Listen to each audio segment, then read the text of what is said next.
offense? Well, I think they have really good players and personnel, and they do a great job of getting those guys in the correct position. And obviously, I mean, if you've seen Baylor games, they operate at a very fast tempo. You know, they have the ability to do that. And so, not only in handling the space on the field and how they spread you out and stuff, and obviously, you know, people look at them and think, well, hey, they spread you out to throw the ball. Well, they'll spread you out to throw the ball if you got everyone packed in the box. But make no mistake about it, they want to run the ball, and they do a good job running the ball. Just because, you know, some of their sets are more spread sets, you know, they got an emphasis on running the ball. When you talk about all the spreads, the line I'm sure is wider between the guys. What does that do? Does that force you guys to be wider as well?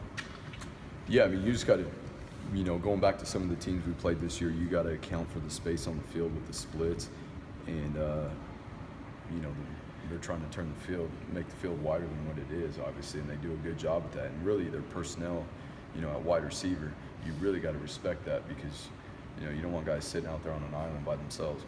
Do you like game planning for a new team? I mean, do you play the Utah States of the world every year? I mean, maybe that makes it easier. I don't know, but is it kind of a fun, unique challenge to have all new stuff to look at, all new tape? Oh, it always is. You know, it always is. Even the ones you play each and every year. I mean, shoot, they're going to have some play. They know you, you know them, so you better have something new. They're going to have something new, and you know, going into this game, usually bowl game, you get a little more prep. So, you know, we're expecting some new stuff from them as well that we're going to have to be able to adjust to once we see it on the field, and do a good job handling our defenses and making sure that we're ready when they come back with it again. Sometimes bowl games tackling is a bit of a problem because No of the question. layoff. How do you try to account for that? Because it seemed like at least in the last bowl game against Northern Illinois, tackling was pretty good. Tackling, you talk about you know, conditioning, tackling, and turnovers. You know, in these bowl games, just from the schedules, your routine of the season kind of falls off there and all that stuff. And obviously, our strength and conditioning program does a great job in preparing them for that. But obviously, game conditioning is way different. So being able to do that, and then obviously the focus on tackling is always high here, and even more so now, because the last time these guys would have actually tackled, you know, is a month between game time. So it doesn't take long to get rusty at things, to lose your good fundamentals and your habits. So with doing it in a smart way, we're working as much tackling as we can without banging our guys up. And that's one big thing that's going to be a factor for us, is obviously they got some big backs that run hard. We got to be able to fit those guys up and not allow for too many yards after contact. And then obviously on the perimeter and all the open space, about, you know, being good open field tacklers. How fast do they go? And I mean, how do you limit the chaos in between when you're trying to get lined up in, you know, Right. 10, 15 seconds? Right. Well, they could go really fast, so fast that, you know, those referees that are spotting the ball are struggling to get out of the way before they snap the ball. So, I mean, they have the ability to go extremely fast. They have the ability to slow it down. At any rate, we got to be very efficient in our operation, and obviously that starts, you know, with us coaches and the operation, getting the information on the field that the guys need, and then our guys being able to get set up and you know, assignment alignment and have great get-offs. Is that the biggest challenge facing an offense like this, or are there other things you worry about more? Oh, there's a lot of things you worry about. You know, you just putting out fires here and there, but their personnel is, once again, this is not a tempo offense. It's just trying to go fast, and try to get you to make mistakes. They have good personnel. They have really good personnel, and they do a great job schematically in what they do with those guys. So that in itself as well, you know, making sure that we have the right numbers here and there, and we, you know, we're not, we got the field covered. I don't know if you watch. I think they're number one in terms of, you know, plays per game in the country. Even though they don't always try to go at that, you know, blur tempo. But what how do you try to prepare for that in practice? Is there anything that you're trying to do to kind of get ready for that? And what can you guys do?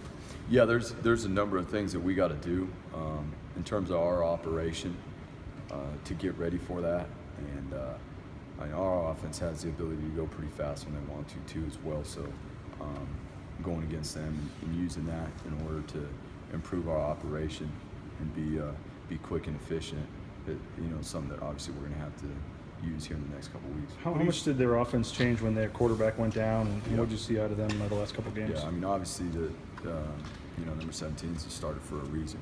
Very mobile, a lot of reaction, In terms of the pass game and stuff and what they're doing, not a lot has changed. You know, quarterback, the freshman that's playing now, he does a great job. You know, you talk about freshmen jumping in there and playing and being able to handle, especially at the tempo in which we were talking about that they operate at, and getting the ball to his weapons, you know, his wide receivers, and obviously being able to facilitate all that. He's done a pretty good job. And I think with the running game, they're the only school in the country, I think, four guys with at least 50 yards rushing a game. I know the quarterback's out, but when they have three backs, it really doesn't matter who they go to. I mean, what is that? How much more of a challenge is that? Well, you know, that's where it's all along, all the way back from fall camp. I mean, any defense, any offense you play and throughout the season, I mean, the one thing you got to establish is depth, and you got to be able to have and rotate guys through, you know. And times this year we've had it, obviously at times we haven't for certain reasons or whatever.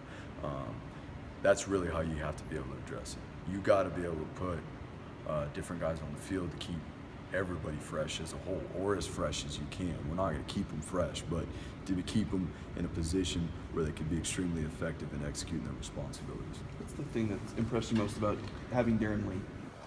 Shoot, I mean, from the start, here's a guy that when we talk about work ethic and blue collar here, here's a great example that a guy that has said it from day one since he's been here in terms of how he trains, how he prepares, how he practices, and all that stuff. And you know, him being a little bit older than the other guys, I think he's a good role model. He's a married man with Papa Lee. You know, Papa Lee's got a little girl and all that stuff, and so when we're really preparing these guys for life through football, right? That's what we're doing here. I mean, you guys, we don't sit here and talk about that stuff, but in an everyday sense, what we do back upstairs behind these doors and all that is we're preparing these guys for life through football. And Darren Lee's a great example every day. When I'm trying to tell the younger guys something, I look at Papa Lee and I'm like, right? And he just starts laughing and shaking his head. And, you know, he's like, yeah, you wait, guys. He gets it, you know. So it's been awesome. We're obviously going to miss him. Shoot, he's played so much here in the last 4 years. Obviously, it feels like he's been here forever, you know. You just have him contribute like he has as a senior. You always seen as a special teams guy, but obviously now defensively he really stepped in and played a huge role for you. Yeah, no question. I mean, on the field, he, you know, he's had obviously his best year, you know, and help us do what we've been able to accomplish this year. So, you know, on the field we've been very fortunate, and obviously he gets one more opportunity to go out there. But with the coaching staff, obviously with their new coach coming in and stuff, some people kind of think, oh, they're just ready to move on to next season. I know motivation, focus is a big deal in bowl games, but what do you guys kind of expect from Baylor? Maybe a chance to kind of win one for the last coaching staff going out. How do you think their focus will be coming into this one? Well, I know some of the guys on the you know, coaching staff that has been there, and those guys are competitive. You know, they're competitive.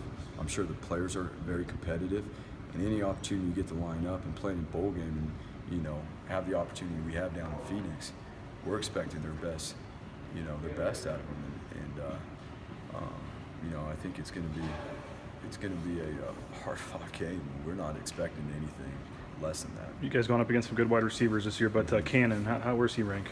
He's right up there with the best of them. I mean, you look at their wide receiving core, and they've obviously, you see some guys have been banged up and maybe not in there lately, but top to bottom, it's a really good wide receiving core. I would bet it's probably one of the better ones in the nation.